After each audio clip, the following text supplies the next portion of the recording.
welcome to MentalMMA.com. This is James McNeil. We are at Sharky's Sports Bar in Oakville, Ontario. Going to do the UFC Versus Aftermath. That is Versus that happened on March 21st with Brendan Vera and John Jones being the stars of the show. Just wanted to point out, amazing appetizers.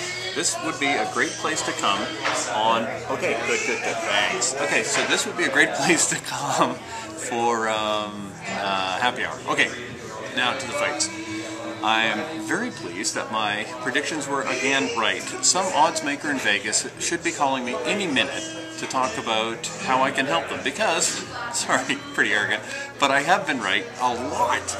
Now, I was wrong on a couple last night. One was the James Irvin and Alessio Sakara fight. First of all, I didn't realize they were fighting at 185, so my prediction was a little bit skewed because of that. However, even with 185, I would have went with James Irvin to win. And then he lost. It was what he thought was an eye poke, but wasn't, made it a TKO. That's the kind of thing no one can predict, so I don't feel too bad about it. The other one I was incorrect about was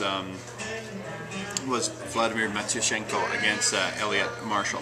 And I just had no business predicting that fight because I just didn't do enough research on them. So I apologize for the two I was wrong with. Here's what I was right with. Let's talk about Brandon Vera, John Jones. A little bit of a shocker on how much dominance John Bones Jones was able to bring to the table, but he won just like I predicted, and he was the aggressor just as predicted. I may even predicted an early win. I can't recall, but I wasn't surprised that he won. I wasn't surprised that he dominated, but the level of domination surprised me. I feel bad for Brandon Vera, great guy. It's kind of sad in the after fight that John Jones mentioned living up to one's potential, because that's the one thing that Brandon Vera kind of hasn't done.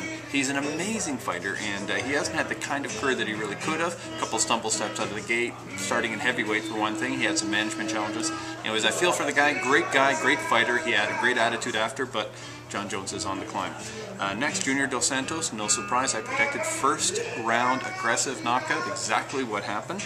I don't think anyone was totally surprised. Czech Congo, here's something that surprised people. He did what I said he would do. He did ground and pound. I expected him not to want to stand and trade with Paul Buentello. I think he made the right decision and he won. Surprised Paul Buentello tapped. First of all, that he would tap ever because he's such a tough guy.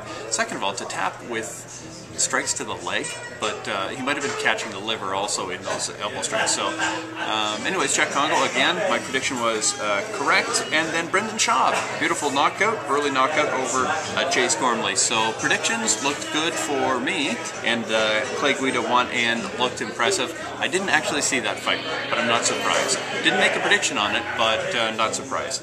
There you have it. That is UFC Versus Aftermath. And I'm looking forward to lots more from Junior Dos Santos. He's in the top upper echelon. And I'm looking forward to more from John Bones Jones. Thank you so much for watching. This is James McNeil, MentalMMA.com. Talk soon.